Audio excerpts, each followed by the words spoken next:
ये आधुनिक इतिहास चल रहा है। राष्ट्रीय आंदोलन 1885 से 1947 के बीच राष्ट्रवाद का उदय हुआ। इस समय धार्मिक तथा विचारधारा की एकता की चेतना जो प्राचीन तथा मध्ययुगीन भारत में थी, परंतु यह राजनीतिक तथा आर्थिक चेतना एकता थी, जिसमें 19वीं शताब्दी में राष्ट्रवाद को जन्म दिया। राष्ट्रवाद उदय के कारण पहला है भारत का राजनीतिक एवं प्रशासनिक एकीकरण, अंग्रेजों द्वारा भारत का आर्थिक शोषण। तीसरा, अंग्रेजी शिक्षा एवं पाश्चात्य विचारधारा, 19वीं शताब्दी का पुनर्जागरण, यातायात एवं संचार माध्यमों का विकास। छठवां है प्रेस एवं समाचार पत्रों की भूमिका। सातवां है अंतर्राष्ट्रीय घटनाएं। आठवां है ब्रिटिश सरकार के प्रति क्रियावादी कार्य। नौवां है विदेशी दासता का प्रभाव। नेक्स्ट है समकालीन साहित्य की भूमिका।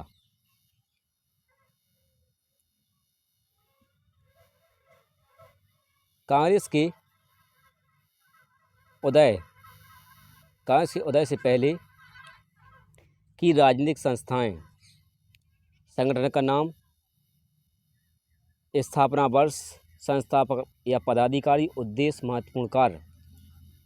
लैंड होल्डर सोसाइटी भारत की प्रथम राजनीतिक संस्था थी, इसकी स्थापना 1838 में कलकत्ता में की गई।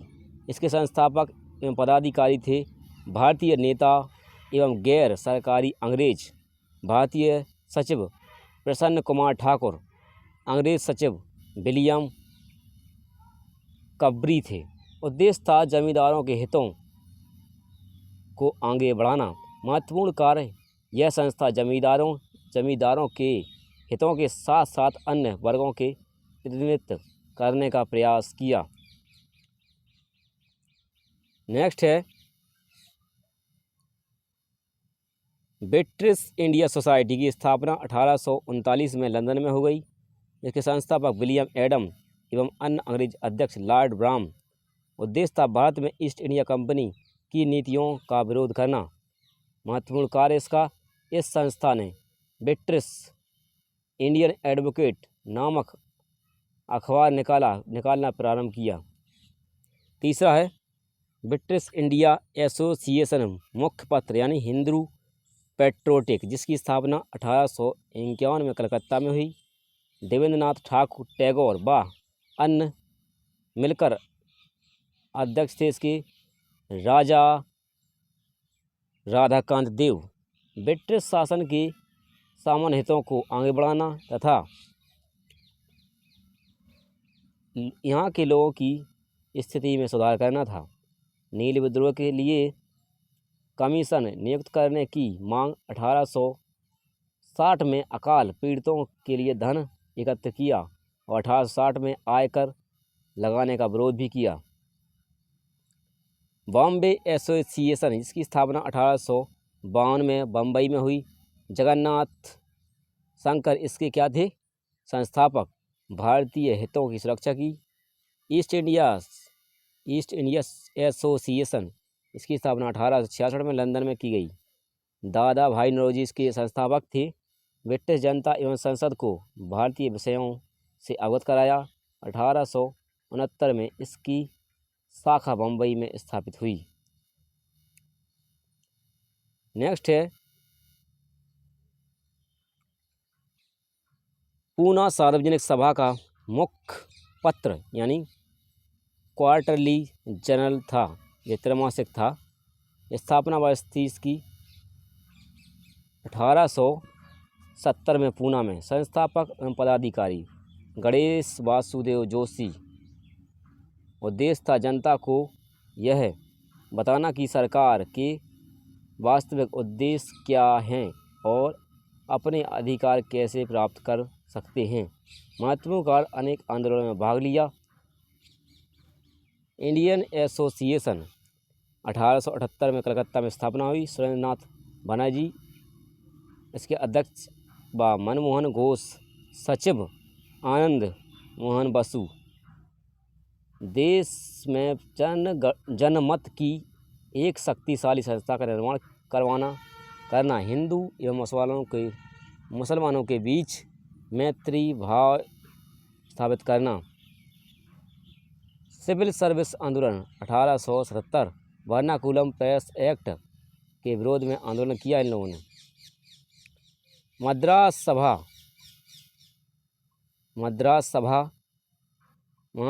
महाजन सभा इसकी स्थापना 1884 में मद्रास में हुई।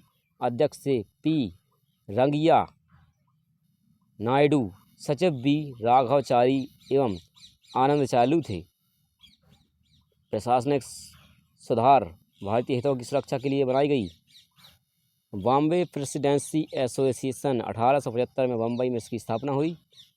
काशीनाथ त्रयंबकम बरूद्दीन तैयबजी फिरोज मेहता इसके संस्थापक रहे। भारतीय हितों की सुरक्षा के लिए बनाई गई है। नेक्स्ट है आंदोलन। कांग्रेस के उदय में सहायक कारक। पहला है लिटन के कारनामे।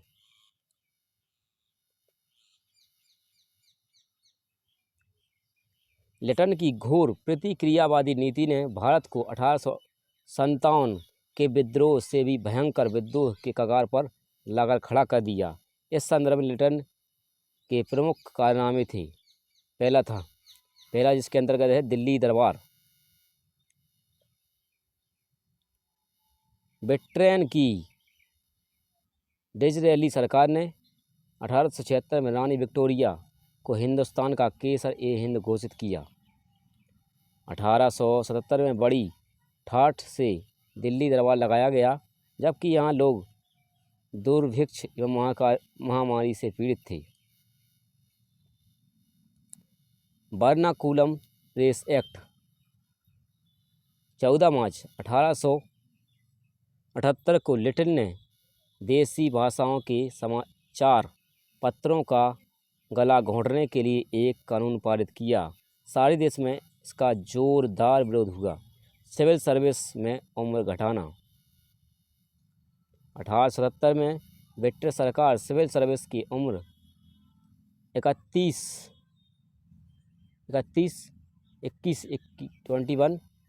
वर्ष से घटाकर अधिकतम 29 वर्ष कर दी गई। इससे भारतीयों में व्यापक आक्रोश पैदा हुआ। इंडियन एसोसिएशन ने इसके विरोध में सिविल सर्विस आंदोलन चलाया। Arms act 1879। इस एक्ट के जरिए लिटन सरकार ने भारतवासियों से अपने घर में साधारण हथियार रखने का अधिकार छीन लिया। Albert will 1883। रिपन ने कानूनी सलाहकार C.P. एल्बर्ट द्वारा सर्वोच्च विधान परिषद में यह विधेयक पेश किया गया। विधेयक भारतीय जिला मजिस्ट्रेटों या सेशन जजों को यूरोपीय अभियुक्तों के मामले पर विचार का अधिकार दिया जाना था, यानी गोरों के विद्रोह के कारण बना। इसके खिलाफ गोरों ने European and Anglo Indian defence association बनाया, जिसके सामने ब्रिटेन की सरकार और रिपन दोनों झुके और समझौता कर लिया गया। विधेयक का सार पूर्ववत बनाए रखा गया, लेकिन यूरोपियों की सुविधा दी गई कि वे ज्यूरी की मांग कर सकते हैं, जिससे कम से कम आधे सदस्य यूरोपियन होंगे। कब भारतीयों ने समझ लिया कि अंग्रेज़ों के समान अधिकार आपसी में नहीं पा सकते थे, इसके लिए लड़ना होगा, आंदोलन करना होगा। इसके लिए शक्तिशाली संगठन की आवश्यकता है।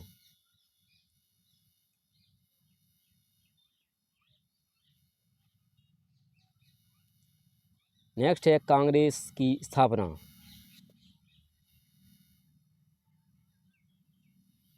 भारत के राष्ट्रीय आंदोलन में कांग्रेस की स्थापना देश में एक बड़ी आंदोलन करने तथा ब्रिटिश सरकार के लिए सुरक्षा कपाट के रूप में हुआ। 18 जो है भारतीय सिविल सेवा से 1882 में सेवानिवृत्ति के बाद ह्यूम ने भारतीयों की राजनीतिक समस्या के निराकरण हेतु कांग्रेस की स्थापना की। 1884 ईस्वी में ह्यूम ने भारतीय राष्ट्रीय संघ यानी इंडियन नेशनल यूनियन की स्थापना की। 28 से 31 दिसंबर 1885 को बम्बई के ग्वालियर टैंक स्थित गोपाल दास तेजपाल संस्कृत महाविश्वविद्यालय में यह सम्मेलन प्रारंभ हुआ। यहाँ पर दादा भाई नौरोजी के प्रस्ताव पर इंडियन नेशनल यूनियन का नाम बदलकर इंडियन नेशनल कांग्रेस कर दिया गया। इस प्रकार कांग्रेस का जन्म हुआ। कांग्रेस की स्थापना की पहली सार्वजनिक घोषणा 5 दिसंबर 1885 को मद्रास से प्रकाशित होने वाले द हिंदू नामक अखबार में की गई।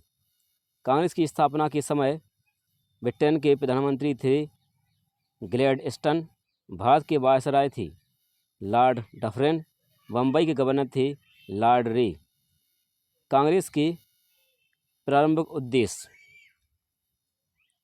भारत के सभी वर्गों और समुदायों को संगठित कर एक राष्ट्र की भावना पैदा करना, राष्ट्रीय जीवन के बौद्धिक, नीतिक, सामाजिक और राजनीतिक क्षेत्रों में कृत्रिम उन्नति का प्रयत्न करना, भारत के प्रति अन्यायपूर्ण परिस्थितियों को समाप्त करके भारत और एवं ब्रिटेन के संबंध को मजबूत बनाना, जनता की मांग का सूत्रीकरण करना एवं उसका प्रस्तुतिकरण करना।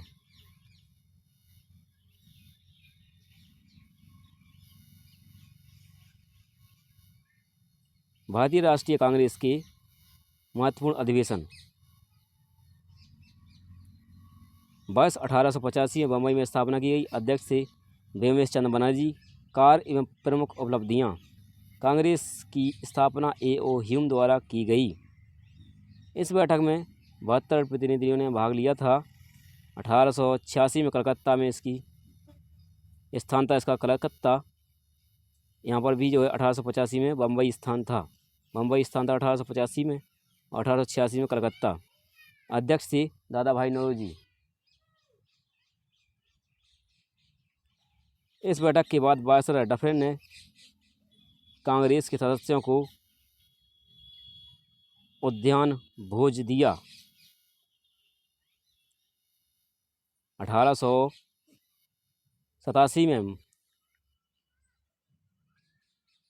1887 में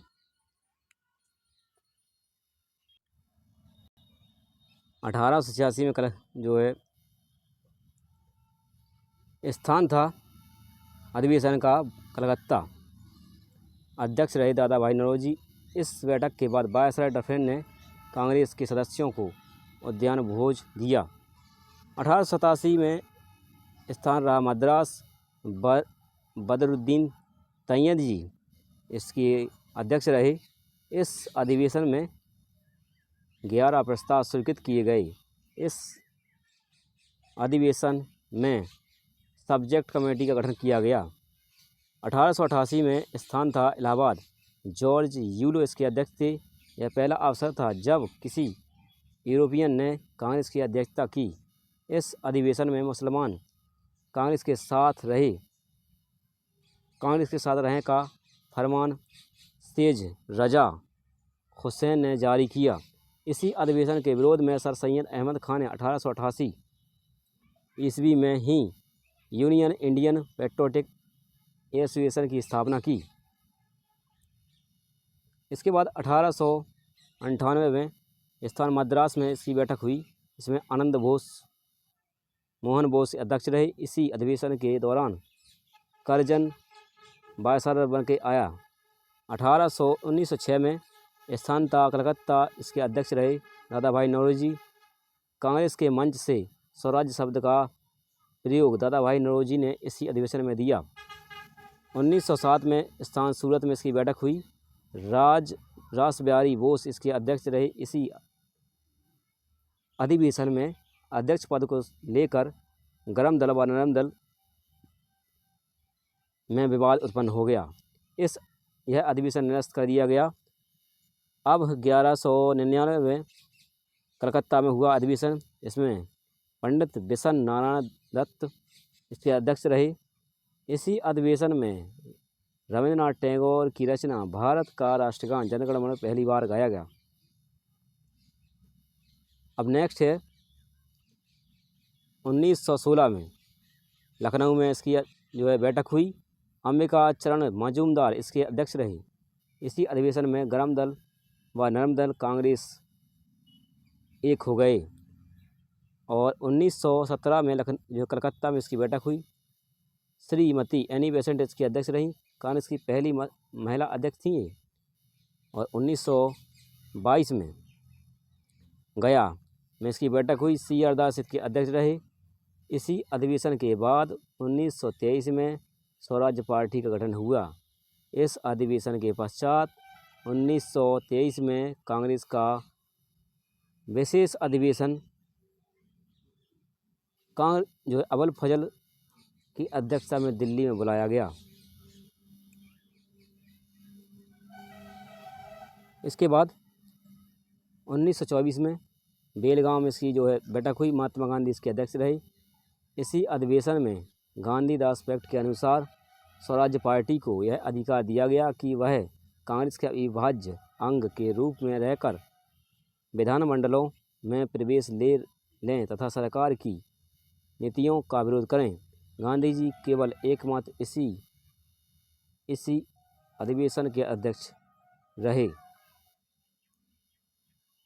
नेक्स्ट है वर्ष 1925 में कानपुर में इसकी बैठक हुई। सरोजिनी नायडू इसके अध्यक्ष रहीं। और यह पहला अधिवेशन था जब किसी महिला ने अध्यक्षता की थी। 1928 में कलकत्ता में इसकी बैठक हुई। पंडित मोतीलाल नेहरू इसके अध्यक्ष रहे। इस अधिवेशन में मोती नेहरू रिपोर्ट पर मुख्य प्रस्ताव पारित किया गया। इसी अधिवेशन में रियासतों में उत्तरदायी सरकार की मांग की गई। 1929 में लाहौर में इसकी बैठक हुई। पंडित जवाहरलाल नेहरू ने इसकी अध्यक्षता की। इस अधिवेशन में कांग्रेस ने पूर्ण स्वाधीनता का प्रस्ताव पारित किया, जिसमें कहा गया कि कांग्रेस विधान की धारा 1 में स्वराज शब्द का अर्थ पूर्ण स्वाधीनता होगा। 1930 में कांग्रेस की कोई अधिवेशन नहीं हुआ। 1934 में बम्बई में हुआ इसका अधिवेशन। डॉक्टर राजेंद्र प्रसाद ने इसकी अध्यक्षता की। इसी अधिवेशन में गांधी जी ने अपना इस्तीफा देकर कांग्रेस से संन्यास ले लिया। इसके बाद 1939 में त्रिपुरी जो मध्य प्रदेश में इसकी बैठक हुई, जो उज्जैन है उसी में। पहले सुभाष चंद्र बोस, बाद में राजेंद्र प्रसाद इसके अध्यक्ष बने। इसी अधिवेशन में कांग्रेस अध्यक्ष के लिए सुभाष चंद्र बोस व महात्मा गांधी के उम्मीदवार पट्टाभी सीतारमैया के बीच मतदान हुआ, जिसमें सुभाष चंद्र की जीत गए। उन्होंने त्यागपत्र दे दिया, तब राजेंद्र प्रसाद अध्यक्ष बने। 1948 में उदयपुर में इसकी बैठक हुई। पट्टाभी सीतारमैया इसके अध्यक्ष रही। इस अधिवेशन का अभिभाषण गोकुल भट्ट द्वारा पढ़ाया गया। इस अधिवेशन का आरंभ वंदे मातरम राष्ट्रगान से शुरू हुआ। कांग्रेस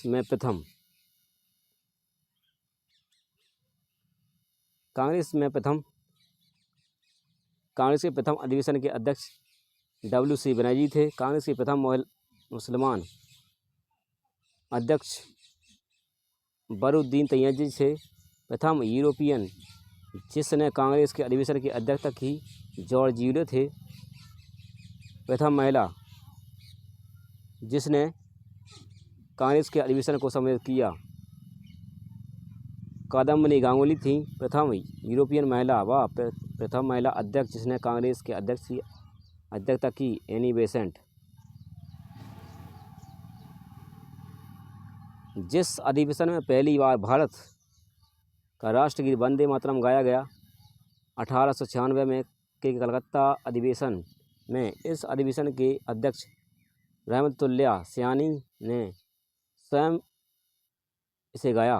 वंदे मातरम बंकिम चंद्र चटर्जी के उपन्यास आनंद मठ से लिया गया। भारत की आज़ादी के समय जे.बी. कृपलानी कांग्रेस के अध्यक्ष थे। स्वतंत्रता के बाद 1947 में कांग्रेस का विशेष अधिवेशन नई दिल्ली में डॉक्टर राजेंद्र प्रसाद की अध्यक्षता में संपन्न हुआ। कांग्रेस के सबसे ज़्यादा समय तक सबसे कम उम्र के अध्यक्ष अब्दुल कलाम आज़ाद थे। इनका कार्यकाल रहा 1940 से 45 के बीच।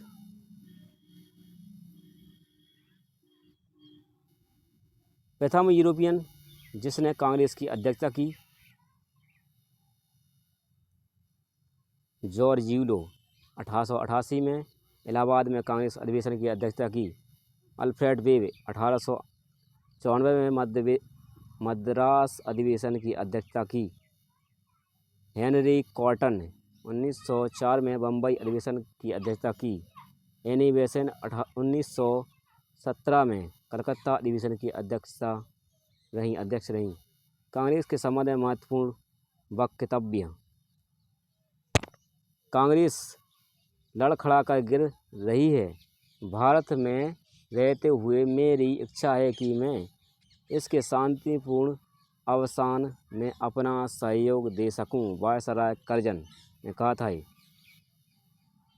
कांग्रेस लॉर्ड डफरिन के दिमाग की उपज है, लाला लाजपत राय ने कहा था। कांग्रेस एक प्रकार की याचना करने वाली संस्था है, बिपिन चंद्र पाल ने कहा था। यदि वर्ष में एक बार मेंढक की टटराएंगे तो कुछ नहीं मिलेगा, बाल गंगाधर तिलक ने कहा था।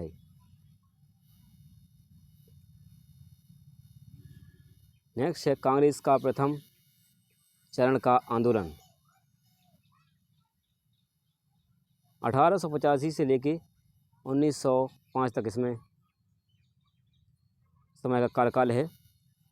उदारवादी चरण 1885 से 1905 तक का समय। कांग्रेस के राष्ट्रीय आंदोलन के प्रथम चरण यानी 1885 से 1905 उदारवादी राष्ट्रीयता का काल माना जाता है। कांग्रेस की प्रथम की स्थापना के साथ ही उदारवादी नेताओं ने ब्रिटिश सरकार से अनेक प्रशासनिक, संवैधानिक तथा आर्थिक सुधारों की मांग की। उदारवादियों ने अनेक प्रशासनिक सुधारों का लक्ष्य रहा। भारत शासन की जांच के लिए रॉयल कमीशन की नियुक्ति का प्रस्ताव रखा। सिविल सेवा के भारतीयकरण, उसकी परीक्षा भारत व इंग्लैंड में एक साथ कराए जाने तथा उम्मीदवारों की आयु सीमा में वृद्धि की गई। उदारवादियों ने प्राथमिक तथा एवं तकनीकी शिक्षा के प्रसार पर अधिक व्यय करने की मांग की तथा आयकर व एवं नमक कर में कमी तथा आबकारी कर में वृद्धि की मांग की। उदारवादी कांग्रेसी नेताओं ने वायसराय एवं भारत सचिव की कार्यकारिणी तथा प्रांतीय विधान परिषदों के विस्तार तथा उसमें भारतीयों को प्रतिनिधि देने की मांग की। अन्य प्रांतों के लिए विधान परिषदों के गठन की मांग की। उदारवादी नेताओं ने कृषक बैंकों की स्थापना करने, मुक्त व्यापार की नीति को समाप्त करने की मांग की। सैनिक असैनिक व्यय में कमी करने तथा भारत से धन निष्कासन रोकने की मांग की। इस चरण में कांग्रेस प्रति वर्ष अधिवेशन करती थी जहां प्रस्ताव पारित किए जाते थे। इन प्रस्तावों को भारत सचिव, ब्रिटिश सरकार तथा क्राउन के पास प्रार्थना पत्र के विरोध के रूप में भेजा जाता था। आरंभिक कांग्रेसी नेता अपने विचारों तथा कार्यक्रमों को इंग्लैंड में प्रचार को बहुत महत्व देते थे। इसका मानना था कि इंग्लैंड में रहने वाले अंग्रेज भारतीय अंग्रेज़ों की तुलना में अधिक उदार एवं न्यायप्रिय हैं तथा वे भारत के हितों में आवश्यक कदम उठाएंगे। उदारवादियों का सबसे बड़ा योगदान आर्थिक क्षेत्र में रहा। उन्होंने भारत में ब्रिटिश साम्राज्य की एक सशक्त आर्थिक समीक्षा की प्रस्तुत की। दादा भाई नौरोजी एवं रमेश चंद्र दत्त D.E. वाचा ने धन के निष्कासित सिद्धांत को लोकप्रिय बनाया। उदारवादी अथवा नरमपंथी नेता दादा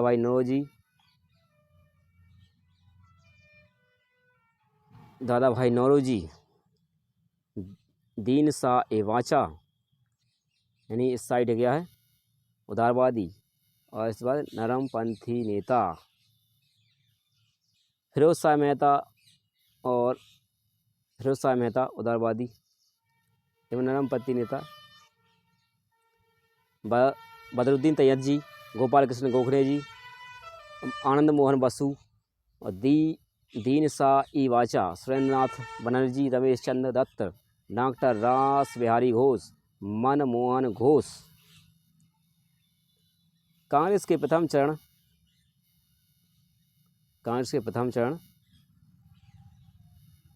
से संबंधित महत्वपूर्ण तथ्य। कांग्रेस के प्रथम अधिवेशन की अध्यक्षता के लिए A.O. ह्यूम ने कांग्रेस वेमस चंद्र बनर्जी का नाम प्रस्तावित किया। K.T. तेलंगन ने अनुमोदन किया। कांग्रेस का द्वितीय अधिवेशन कलकत्ता में दादा भाई नौरोजी की अध्यक्षता में हुआ। इसी अधिवेशन में इंडियन एसोसिएशन का कांग्रेस में विलय हो गया। द्वितीय अधिवेशन में ही स्टैंडिंग कमेटी गठित करने का प्रस्ताव रखा। कांग्रेस का तृतीय अधिवेशन मद्रास में सैयद बदरुद्दीन तैयब जी की अध्यक्षता में हुआ। यह कांग्रेस के प्रथम मुस्लिम अध्यक्ष थे। इस अधिवेशन में पहली बार स्थानीय भाषाओं में हिंदी, तमिल आदि भाषा में भाषण हुआ। कांग्रेस का चौथा अधिवेशन कलकत्ता में जॉर्ज यूलो की अध्यक्षता में हुआ। यह कांग्रेस के प्रथम अंग्रेज अध्यक्ष थे। इलाहाबाद अधिवेशन 1888 में पहली बार कांग्रेस के संविधान का निर्माण हुआ। इलाहाबाद अधिवेशन में पहली बार 1888 में कांग्रेस संविधान निर्माण हुआ। बम्बई अधिवेशन में ब्रिटेन के हाउस ऑफ कॉमन में सदस्य चार्ल्स ब्रैंडला की सम्मिलित हुए। बम्बई अधिवेशन में कादम्बनी गांगुली सम्मेलन को संबोधित करने वाली प्रथम महिला थीं। ये प्रथम भारतीय स्नातक महिला थीं। जुलाई 1889 में इंडियन नेशनल कांग्रेस की ब्रिटिश इकाई की स्थापना लंदन में हुई। इसने इंडिया नामक पत्र निकलवाना प्रारंभ किया। 1900 में लॉर्ड कर्जन ने भारत सचिव को लिखा कि भारत में कांग्रेस लड़खड़ाकर धराशायी हो रही है। भारत में रहते हुए मेरी महान महत्वाकांक्षा है कि मैं इसके शांतिपूर्ण मृत्यु में सहयोग कर सकूं। ये लॉर्ड कर्जन ने कहा था 1900 में। अब है कांग्रेस का द्वितीय चरण, इसमें उग्रवादी और गर्मपंथी चरण है। इसका সময়काल रहा 1905 से 1919 तक। 19वीं सदी के अंत में उदारवादी राजनीति की आलोचना होने लगी थी। इसी के साथ भारतीय राजनीति में उग्रवादी चरण का उद्भव हुआ। उग्रवादी आंदोलन के उदय में समकालीन अनेक राष्ट्रीय एवं अंतर्राष्ट्रीय कारक सक्रिय रहे। उदारवादियों ने अपने लेखों के माध्यम से ब्रिटिश राज के वास्तविक चेहरे का बेनकाब कर दिया। इन्होंने यह सिद्ध किया कि भारत की गरीबी, बेरोजगारी, आर्थिक पिछड़ेपन, अकाल, ऋणग्रस्तता आदि सभी का मूल कारक ब्रिटिश औपनिवेशिक नीतियां हैं।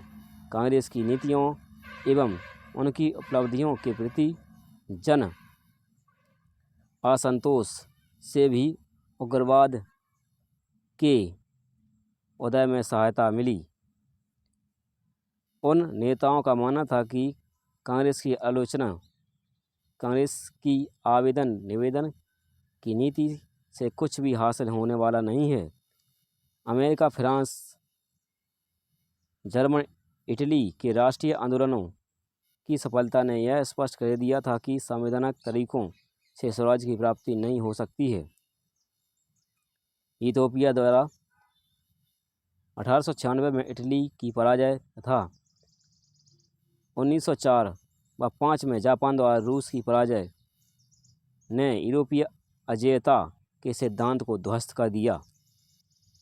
इन घटनाओं ने राष्ट्रवादियों में आत्मविश्वास जगा दिया तथा औपनिवेशिक सरकार के संघर्ष को प्रेरित किया। महात्मा गांधी ने हिंद स्वराज नामक अपनी पुस्तक में लिखा कि बंगाल विभाजन के बाद भी भारत की वास्तविक जागृति आई। इसके लिए हमें लॉर्ड कर्जन को धन्यवाद देना चाहिए। नेक्स्ट है उग्रवाद, राष्ट्र उग्रवाद उदय के कारक। ब्रिटिश शासन की शोषणकारी नीतियाँ। दूसरा, कांग्रेस की आवेदन निवेदन की रीति की असफलता।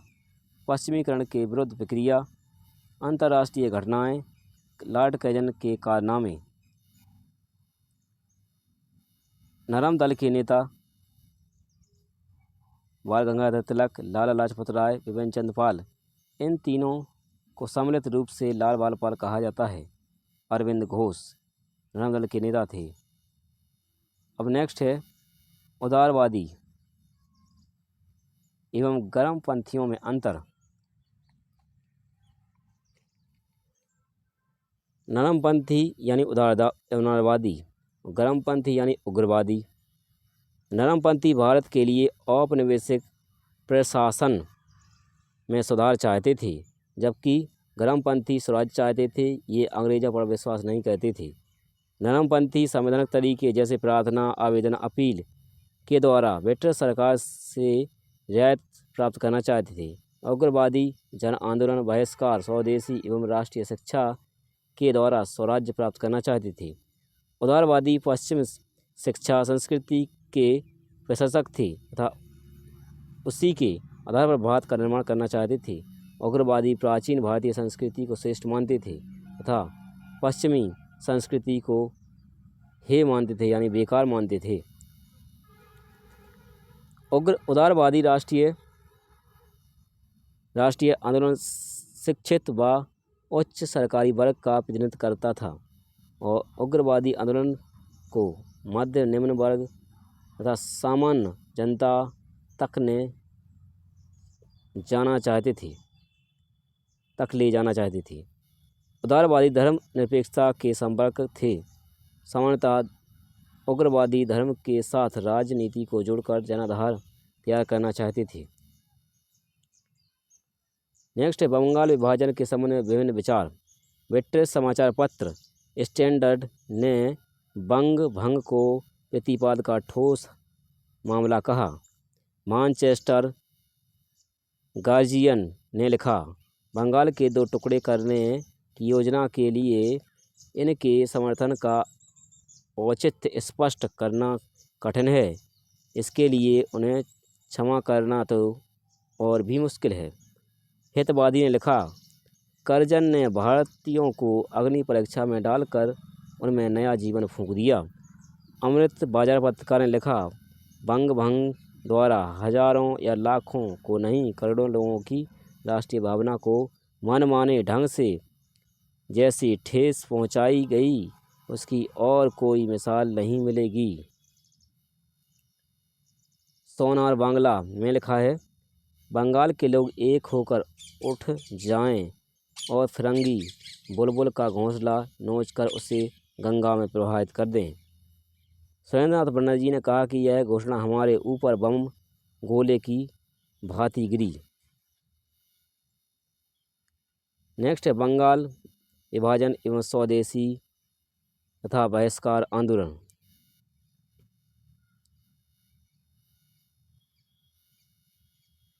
उस समय बंगाल की आबादी 7 करोड़ 85 लाख थी, जो गुलाम भारत की आबादी का 1/4 थी। उस समय बंगाल में आजकल के पश्चिम बंगाल, बांग्लादेश, बिहार और उड़ीसा शामिल थे।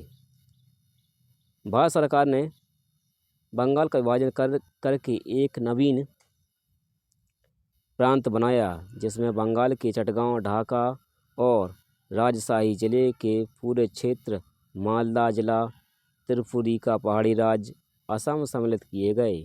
इस प्रांत को पूर्वी बंगाल और असम नाम से पुकारा गया। भारत सरकार का कहना था कि बंगाल सूबा बहुत बड़ा है, इस प्रकार प्रशासकीय सुविधा के लिए विभाजन कर आवश्यक है।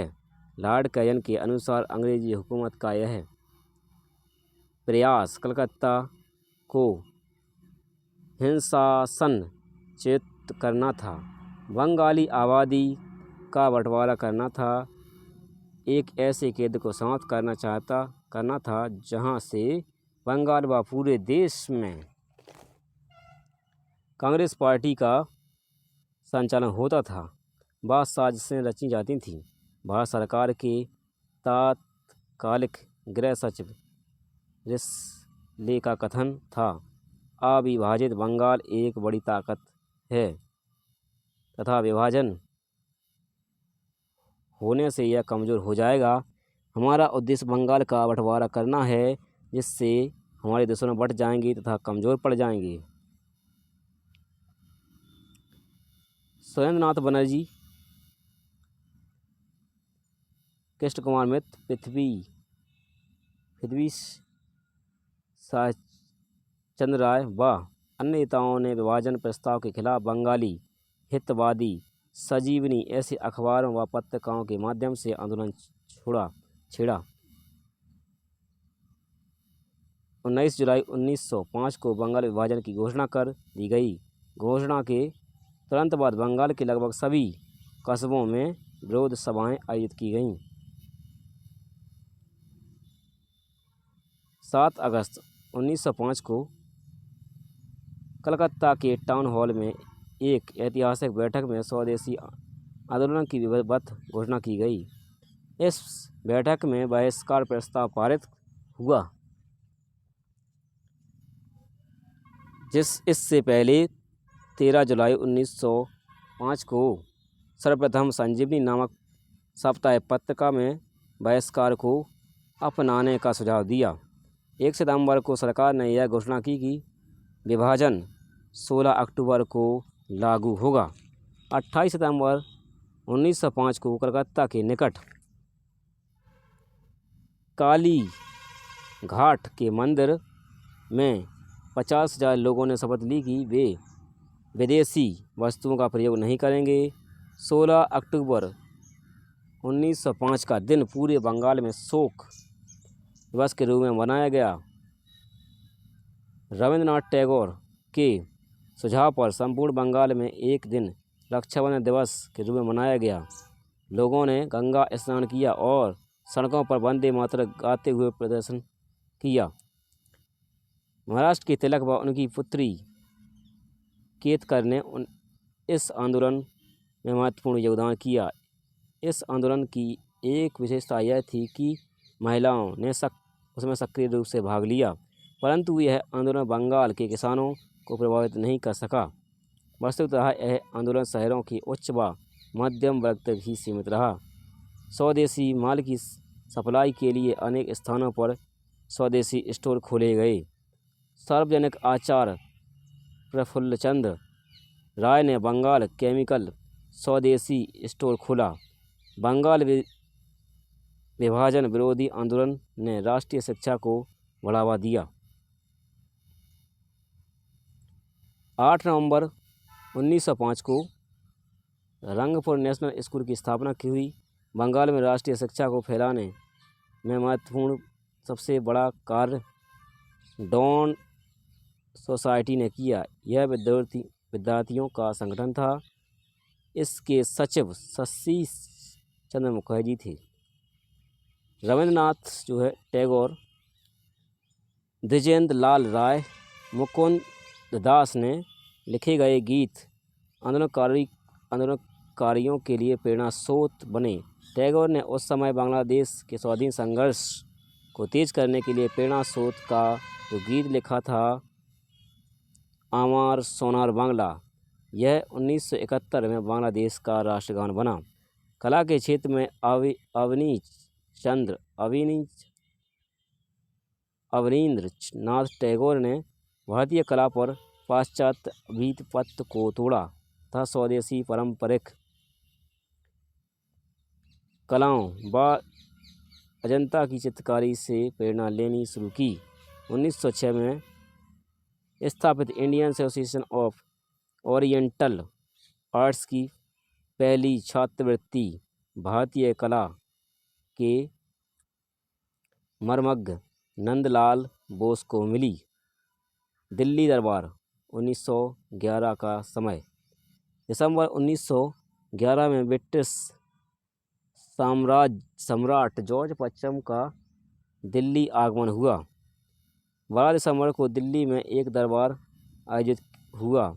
यहाँ तत्कालीन वायसराय लॉर्ड हार्डिंग ने सम्राट की ओर से यह घोषणा की कि बंगाल विभाजन रद्द कर दिया जाएगा। भारत की राजधानी कलकत्ता से हटाकर दिल्ली बनाई गई, जो 1912 में क्रियान्वित हुई। कांग्रेस विभाजन। बंगाल विभाजन के बाद उत्पन्न परिस्थितियों का एक प्रत्यक्ष परिणाम कांग्रेस के अंदर नरमपंथी और राष्ट्रवादियों के मध्य विरोध था।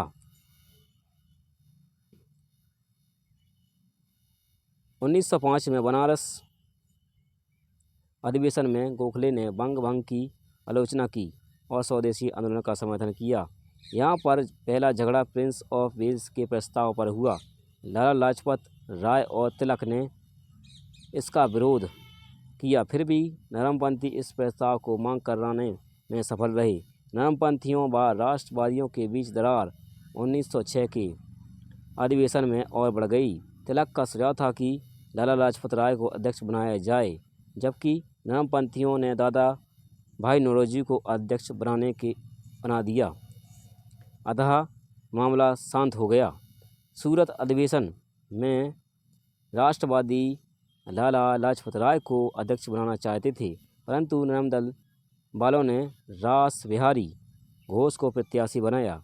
तिलक घोष के अध्यक्ष पद के चुनाव के लिए राजी हो गए, जिनके लिए उन्होंने 2 शर्तें रखीं। पहला, कांग्रेस के कलकत्ता अधिवेशन में जो प्रस्ताव स्वदेशी बहिष्कार के बारे में पास किया गया था, उन्हें फिर से पास किया जाए। घोष के वर्णन के जिस अंश में राष्ट्रवादियों की आलोचना है, उसे हटा दिया गया। नरमपंथी जैसे भी किसी भी प्रकार के समझौते के लिए तैयार नहीं हुए। रास बिहारी घोष अध्यक्ष बने। तिलक ने सारा दोष अपने ऊपर ले लिया, फिर भी नरमपंथी ना माने और नरमपंथी राष्ट्रवादियों की आपत्ति के बावजूद अपने को इंडियन नेशनल कांग्रेस कहते रहे, जबकि राष्ट्रवादी अपने आप को नेशनलिस्ट पार्टी कहने लगे। नेक्स्ट है नरमपंथी और गरमपंथी के बीच दूरी बढ़ाने वाले कारक। 1893 में तिलक ने गणपति समारोह यानी गणेश उत्सव का प्रयोग राष्ट्रवादी विचारों के प्रचार प्रसार के लिए किया। 1895 में शिवाजी समारोह को राष्ट्रीय त्यौहार के रूप में तिलक ने स्थापित किया। 1895 के पूना अधिवेशन में तिलक ने तत्कालिक कांग्रेस नेतृत्व पर साफ आरोप लगाया कि यह कांग्रेस को आम जनता तक नहीं ले जाना चाहता। 1896-97 में महाराष्ट्र में अकाल पड़ा। अकालग्रस्त किसानों को तिलक ने भू राजस्व देने से मना कर दिया। सरकार ने किसानों को भड़काने के आरोप में तिलक को 1.5 वर्ष की सजा हुई। राजनीतिक कारणों से देश के लिए जेल जाने वाले पहले व्यक्ति बाल गंगाधर तिलक थे, जो 1883 में जेल गए थे। तिलक ने अपने पत्र केसरी में 4 जुलाई 1904 के अंक में लिखा कि हमारा श्रम किसी भी तरह सफल नहीं होगा यदि हम साल में एक बार मेंढक की तरह टटराते रहेंगे। अब है प्रथम विश्व युद्ध के दौरान राष्ट्रीय आंदोलन।